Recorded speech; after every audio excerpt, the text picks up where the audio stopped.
Hello guys, in this video I'm going to show you how to scan QR code using the Nash app. But first of all, I just want to mention, please don't forget to subscribe to my channel, because at 10,000 subscribers I'm going to show you my whole YouTube revenue statistics and my growth strategy, how to make money online.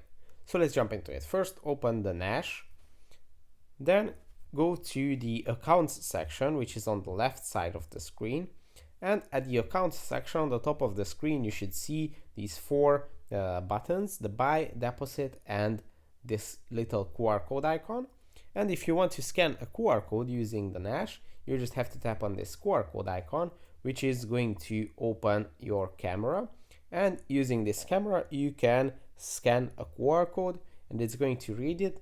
And if it's an address, you can send cryptos to it, and you can use all the available options by scanning this QR code.